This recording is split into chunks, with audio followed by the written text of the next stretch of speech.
नमस्कार दोस्तों, मैं हूं आपके साथ रीटा और आप भीमसेना देख रहे हैं। वीडियो आज अलग मुद्दे पर है क्योंकि बात होगी महिलाओं की, उन महिलाओं की जो समाज में थी जब मनुवादियों और ब्राह्मणवादियों ने सबका जीना हराम किया हुआ था। वीडियो का मुद्दा आपको बाद में बताऊंगी, लेकिन अगर आप हमारे चैनल पे नए हैं तो जल्दी से चैनल को सब्सक्राइब कर लीजिए।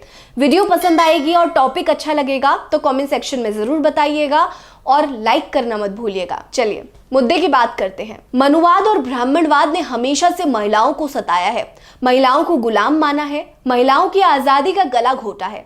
सदियों से अपनी कुंठा में ये लोग हमेशा से हर समुदाय, हर वर्ग के लोगों को प्रताड़ित करते आए हैं। इतिहास में हम तमाम प्रमाण और साक्ष्य देखने को मिल जाते हैं। दलितों के थूकने पर पाबंदी हो या फिर महिलाओं के कपड़े पहनने पर रोक हो, मनुवादियों ने अक्सर अपनी विकृत मानसिकता को प्रदर्शित किया है। अंग्रेजों के समय तक भारत की स्थिति ऐसी ही थी। कई इलाके तो ऐसे थे जहां महिलाओं को वस्त्र पहनने की अनुमति नहीं थी। वहीं भारत में ही कई जगह उन्हें अपने स्तन ढकने की आजादी नहीं थी। अगर किसी दलित महिला ने अपना स्तन ढक लिया तो उसे टैक्स देना पड़ता था। स्तन के आकार के हिसाब से टैक्स तय होता था। छोटी बच्ची के स्तन निकलते ही उसके परिवार से स्तन कर लिया जाता था। आप जरा सोच कर देखिए वो दृश्य कैसा होगा। हालांकि इसी के विरुद्ध एक क्रांति की शुरुआत हुई थी जिसने ब्राह्मणवादी मानसिकता को लहूलुहान कर दिया था। आज बात होगी उस मुद्दे की जब स्तन कर से एक क्रांति भड़क उठी थी जिसने हमेशा के लिए दलितों की स्थिति बदल कर रख दी। बात 19वीं सदी की है, यानी आज से करीब 200 साल पहले की। भारत के दक्षिण राज्य केरल में ब्राह्मणवादियों का वर्चस्व था। वर्चस्व ऐसा कि वहां के राजा पर भी उनका सीधा नियंत्रण था।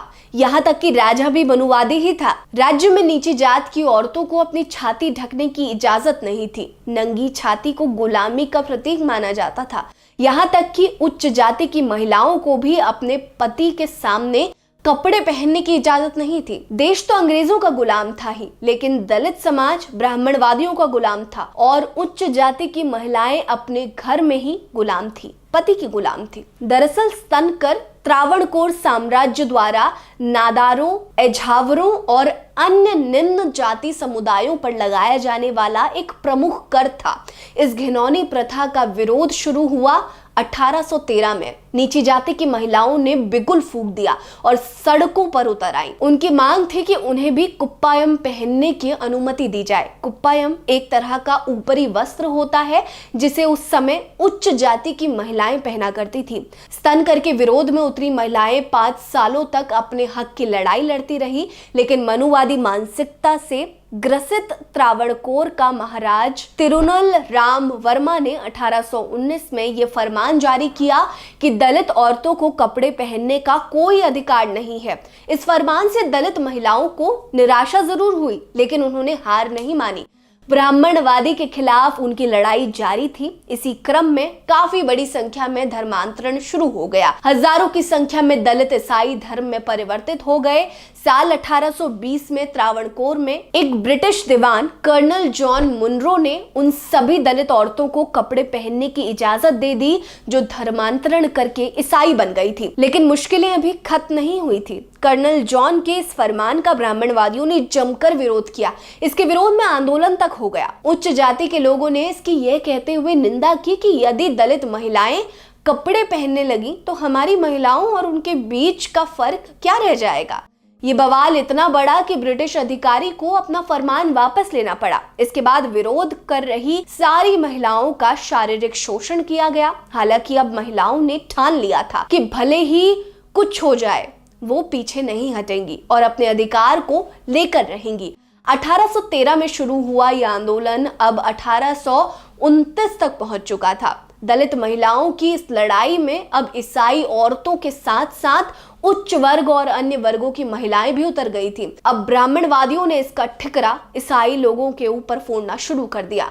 उनका कहना था कि ईसाई हिंदू धर्म को खत्म करना चाहते हैं, इसीलिए ये विरोध कराया जा रहा है। विरोध कर रही महिलाओं को दबाने के लिए मनुवादियों ने हर टंटा अपनाया। जैसे जैसे दलित महिलाओं पर कहर ढाए जाते वैसे ही बगावत और विद्रोह की ज्वाला धधक उठती। यह आंदोलन चलता रहा। साल 1858 में सारी हदें तब पार हो गई जब उच्च जाति के पुरुष सड़क के बीच में महिलाओं के कुप्पायम उतार कर फेंकने लगे।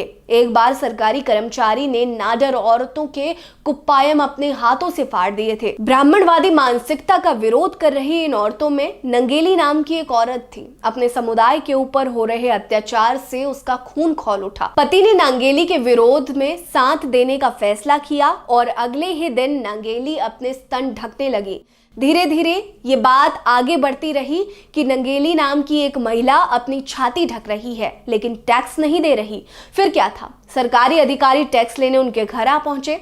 नंगेली का स्तन मापा गया और टैक्स की डिमांड की गई। इसके बाद नंगेली घर के भीतर गई और चाकू से अपने दोनों स्तन काट कर केले के पत्ते पर लेकर बाहर आई। टैक्स अधिकारियों के होश उड़ गए, वो डर कर भाग गए। इसके कुछ देर बाद ही नंगेली की मृत्यु हो गई। दूसरी ओर जैसे ही आंदोलन कर रही महिलाओं को नंगेली की खबर मिली, विद्रोह व्यापक रूप से पूरे राज्य में फैल गया। अब दलितों ने ब्राह्मणवादियों के मुंह पर कालीख पोतने का फैसला कर लिया था। दलितों द्वारा उच्च जाति के लोगों पर हमला शुरू हो गया।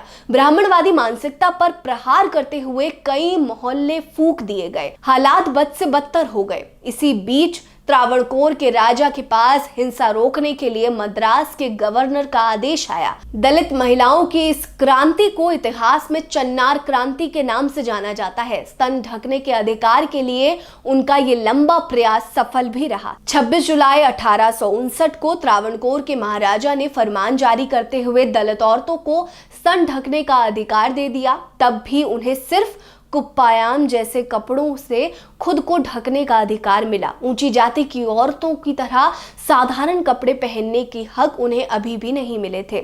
20वीं सदी की शुरुआत में सालों बाद उन्हें यह हक मिला।